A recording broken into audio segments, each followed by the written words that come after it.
Tinatayang 150,000 halaga ng marijuana ang nadiskubre ng mga operatiba sa isinagawang marijuana eradication sa Sitio Mangaan, Cayapa, Bacon, Benguet noong ika-6 na araw ng Agosto taong kasalukuyan.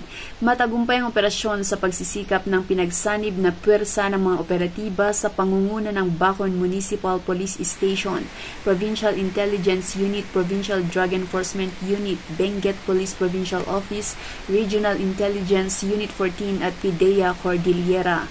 Ang operasyon ay nagresulta sa pagkadiskubre ng isang plantasyon ng marijuana na may lawak na 150 metro kwadrado at may nakatanim na 750 piraso ng fully grown marijuana plants na may standard drug price na nagkakalaga ng 150,000 piso.